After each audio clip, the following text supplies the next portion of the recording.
नमस्कार मित्रांनो, आजचा व्हिडिओ आहे बुलियन अल्जेब्रा.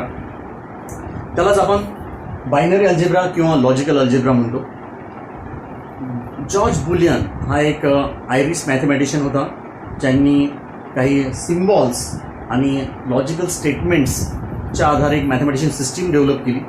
ज्या सिस्टीमचा वापर ही आपण डिजिटल सिस्टीम डिझाईन किंवा ॲनालिसिस करण्यासाठी करत असतो. तर या ठिकाणी त्यांनी डेव्हलप केलेले लॉजिकल सिम्बॉल्स आहेत, ज्याला आपण लॉजिक गेट्स असं म्हणतो. या ठिकाणी नॉट गेट आहे. नॉट गेटचं इनपुट ए, आउटपुट आहे ए बार, म्हणजे त्याचा कॉम्प्लिमेंट. नेक्स्ट गेट आहे अँड गेट. अँड गेट याला 2 इनपुट आहेत. त्याचा आउटपुट फंक्शन आहे, म्हणजे बुलियन एक्सप्रेशन आपण ज्याला म्हणतो, ते आहे ए इंटू बी, ज्याला आपण लॉजिक मल्टिप्लायर म्हणतो. नेक्स्ट आहे ऑर गेट. याचा बुलियन फंक्शन आहे ए प्लस बी, म्हणजे ए ऑर विथ बी, याला आपण लॉजिक ॲडर म्हणतो. तसंच नॅन्ड, नॉर, एक्सॉर गेटला आपण कम्पॅरेटर म्हणतो, गेट ऑफ कम्पॅरेटर. तर अशा प्रकारचे बुलियन सिम्बॉल्स हे तयार केलेले आहेत आणि त्याच्यानुसारच त्यांनी बुलियन लॉज ही तयार केलेले आहेत, ज्याच्याने आपण डिजिटल सिस्टीम डिझाईन किंवा ॲनालिसिस करू शकतो. तर बुलियन लॉज स्टडी करायच्या आधी आपल्याला बुलियन अल्जेब्राचे काय रूल्स आहेत ते माहीत असायला हवे. तर रूल्स आहेत त्याचे, याच्यामध्ये कोणती न्यूमरिकल व्हॅल्यूज नाही आहे, मीन्स नो न्यूमरिकल व्हॅल्यूज. आपण या ठिकाणी फक्त सिम्बॉल्स किंवा लेटर्स, या ठिकाणी जसं हा सिम्बॉल आहे आणि हे variables as a letter A, A B. तर ए बी हे माझे व्हेरिएबल्स आहेत, जेव्हाच आपण हे सिम्बॉल्स आणि याला लेटर्स म्हणतो, आणि त्यालाच आपण याच्यानंतर व्हेरिएबल्स असे म्हणणार आहोत. तर हे व्हेरिएबल्स हा बायनरी व्हॅल्यूज, ते या व्हेरिएबल्सला आपण बायनरी व्हॅल्यूजनी रिप्रेझेंट करतो, वन्स किंवा झिरोजनी. वन्स जेव्हा तो हाय असेल आणि 0 जेव्हा तो लो असेल. जसे की या ठिकाणी नॉट गेटला मी 1 जर इनपुट दिला तर ए बार त्याला 0 ॲज अ आउटपुट देतो, म्हणजेच हा त्याचा 1 इनपुट आहे आणि 0 आउटपुट. तो 1 आणि 0 या फॉर्मॅटमध्ये आपण तो दाखवणार आहे. Next, complement of variable represented by over bar. तर याच्यातला जो कॉम्प्लिमेंट आहे, सपोज नॉट गेटचा हा आउटपुट हा कॉम्प्लिमेंट आहे, म्हणून या ठिकाणी ए वर बार आहे. तर आपण या ठिकाणी जर मला एखाद्या नंबरला 0 रिप्रेझेंट करायचा आहे, एखादा व्हेरिएबल माझा 0 आहे, तर सरळ मला त्याच्यावर ओव्हरहेड बार द्यावा लागणार आहे. म्हणजे बीचा मला जर कॉम्प्लिमेंट करायचा असेल तर बी बार, म्हणजेच तो झाला बीचा कॉम्प्लिमेंट, म्हणजे बीची व्हॅल्यू आता 0 झालेली आहे, बी या व्हेरिएबलची. नेक्स्ट आहे oring of variable represented by plus sign. जर आपल्याला 3 व्हेरिएबल्स दिलेले असतील, सपोज ए, बी, सी हे माझे व्हेरिएबल्स आहे, आणि ह्या व्हेरिएबल्स आपल्याला ऑरिंग करायचं आहे. तर ऑरिंग आपल्याला रिप्रेझेंट करत असताना आपण त्यांना डायरेक्टली रिप्रेझेंट करतो A plus B plus C. तर हे झालं याचं ऑर फंक्शन किंवा ORing. Similarly ANDing of variable represented by dot किंवा मल्टिप्लाय.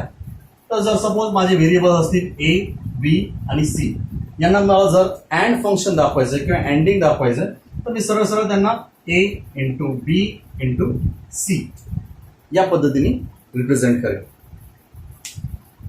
आता आपण बघूया बुलियन लॉज. बुलियन लॉज मधला पहिला लॉ आहे कम्युटेटिव्ह लॉ.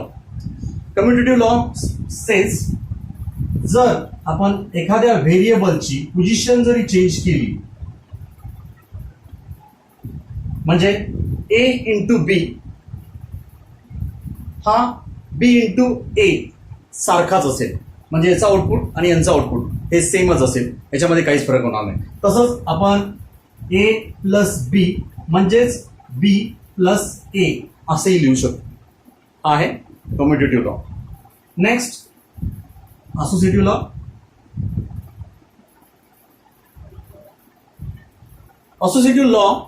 असोसिएटिव्ह लॉ मध्ये says that if A into B into C is similar to A into B into C, और A plus B plus C is equals to A plus B plus C. म्हणजे पहिले बी आणि C यांचं multiplication करून नंतर एचं केलं काय, किंवा ए आणि बी यांचं करून सी सोबत केलं काय, आउटपुट सेम राहणार आहे, तो म्हणजे असोसिएटिव्ह लॉ. नेक्स्ट आहे डिस्ट्रीब्युटिव्हला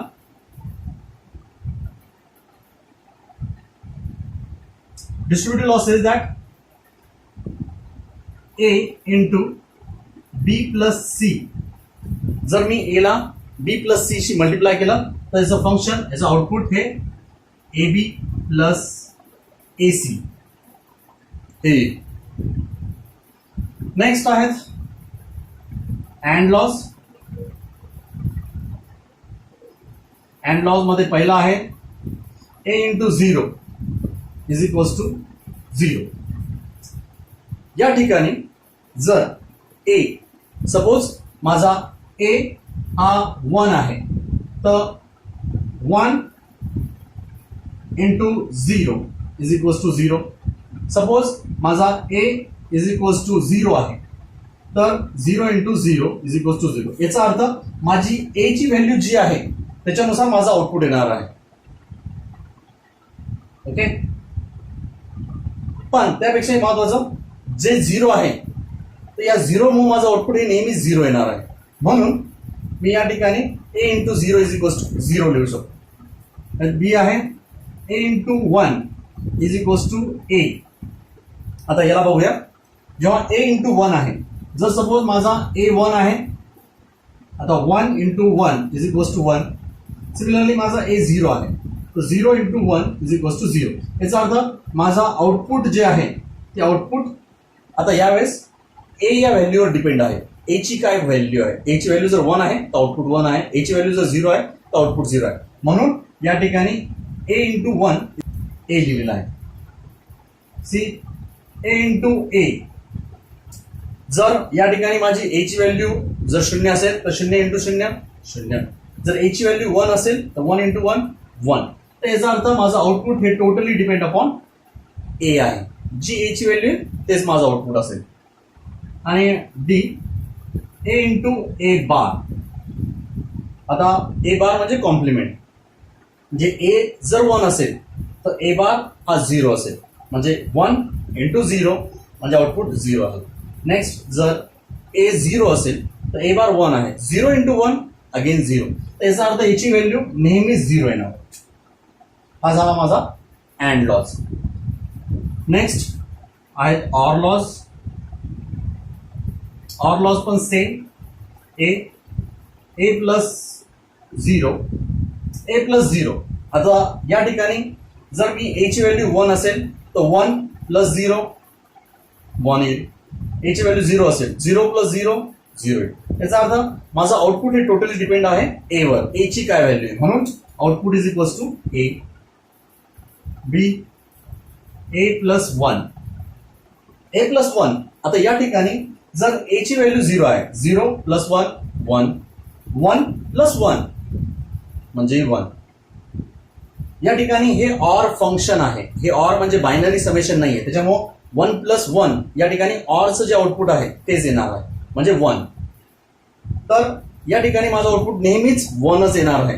a ची भलेही व्हॅल्यू चेंज हो 0 हो किंवा 1 हो तर या ठिकाणी माझं आउटपुट नेहमीच 1 असेल. C a plus a. जर आपण a प्लस a केला जर a ची व्हॅल्यू 0 आहे तर 0 प्लस 0 0 आणि जर a ची व्हॅल्यू 1 आहे 1 plus 1 again it's a. So it's total depend upon a की a ची व्हॅल्यू काय आहे. D a plus a bar. a plus a bar.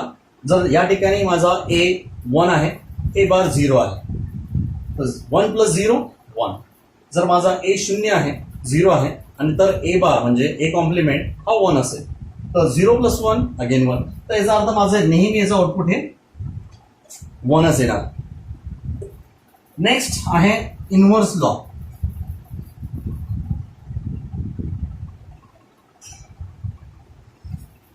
Inverse law says आपण जसं a चं कॉम्प्लिमेंट लिहिलेलं आहे जर a ला 2 वेळेस कॉम्प्लिमेंट असेल म्हणजे a बार ऑल्सो बार तर या ठिकाणी माझा बार बार गेट कॅन्सल म्हणजे कॉम्प्लिमेंट गेट कॅन्सल आणि आउटपुट येईल सिंगल a. तर याच्यानंतर जेव्हा पण आपण लॉ म्हणू इनव्हर्स लॉ म्हणजे that is complement gate cancel किंवा आपण 2 bar gate cancel and output is A. तर हे आहेत बुलियन लॉज. त्यासोबतच अजून काही इम्पॉर्टंट लॉज आहेत तेही आपण बघूया. आणखी काही इम्पॉर्टंट लॉज आहेत ते आहेत A plus A B is equals to A plus A bar B is equals to A plus B, A plus B into A plus C is equals to A plus B C. तर आपण हे prove करूया ते कसे आहेत. तर पहिला आपण घेऊया A plus A B is equals to A. तर या ठिकाणी आपण LHS बघू.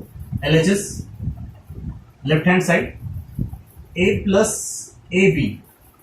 तर मी या ठिकाणी या दोघांमधून ए या व्हेरिएबलला कॉमन घेतो. तर आता हा झाला आहे ए, 1 प्लस बी. आता हा 1 प्लस बी जो आहे याला जर आपण ऑर लॉ सोबत कम्पेअर केलं, सो ऑर लॉ काय सांगतो, 1 plus B is equals to 1. तर याचा अर्थ हा झाला ए इंटू 1. सिमिलरली आपला अँड लॉ काय म्हणतो, and law A into 1 is equals to always A. कारण की एची व्हॅल्यू जर 0 असेल तर 0 into 1 is again 0. So it's A. तर याचा अर्थ आउटपुट आहे A, that is RHS, right hand side. Similarly next law आपण प्रूव्ह करूया. सेकंड आहे A plus A bar B is equals to A plus B. या ठिकाणी परत एकदा LHS A plus A bar बी, जो याच्या आधीचा लॉ आपण प्रूव्ह केला A plus A B is equals to A. तर मी ही व्हॅल्यू ए साठी ही व्हॅल्यू या ए साठी पुट करतो. So put A is equals to A plus A B. तर मी या ठिकाणी पुट केली ए plus A B plus A bar बी. नाव आता या दोघांमधून कॉमन व्हॅल्यू घेऊया. सो ए प्लस बी मी या ठिकाणी कॉमन काढला, बी हा व्हेरिएबल. ब्रॅकेटमध्ये राहिला ए प्लस ए बार. आपल्याला परत ऑर लॉ माहिती आहे. ऑर लॉ म्हणतो A plus A bar is equals to 1. हा नेहमीच 1 येईल. त्याच्यामुळं हा झाला ए प्लस बी 1. परत एकदा AND law B into 1 is equals to B. So it's A plus B RHS. अशा प्रकारे लेफ्ट हँड राईट हँड सोबत प्रूव्ह झालं. नेक्स्ट थर्ड घेऊया. थर्ड आहे A plus B into A plus C is equals to A plus B C. LHS is equals to A plus B into A plus C. आता या ठिकाणी distributive law आपण या दोघांना multiplication करू. तर या ठिकाणी हा झालेला आहे ए प्लस ए सी. बी आहे एनी, या दोघांना मल्टिप्लाय केलं. नेक्स्ट प्लस बी नी मल्टिप्लाय करतो ए बी. मी लगेच व्हेरिएबलची पोझिशन चेंज करून घेतली, कम्युटेटिव्ह लॉ. ठीक आहे. तर प्लस बी सी. तर यांमध्ये सगळ्यात पहिले A into A is equals to A. हा आपण या ठिकाणी लॉ लावूया. तर हा झाला A plus A C plus A B plus B C. आता या तिघांमधून A plus A C plus A B या तिघांमधून मी ए ला कॉमन काढतो. ए कॉमन निघाला. इन ब्रॅकेट 1 प्लस, नाही तर तुम्ही 2 तुकड्यात किंवा 2 टप्प्यात पण करू शकतात. मी या दोघांमधून पहिले घेऊया. तर 1 plus C plus A B plus B C. या ठिकाणी 1 plus C is equals to 1 OR law. तसंच A plus A B plus B C. आता परत या दोघांमधून common A common 1 plus B plus B C. यालाच आपण शेवटी मेन्शन करू शकतो A plus B C which is nothing but RHS. तर हे आहेत बुलियन लॉज. यांचा वापर आपण लॉजिकल इक्वेशन्स रिड्यूस करण्यासाठी करतो ते आपण याच्या नंतरच्या व्हिडिओमध्ये बघूया. थँक्यू.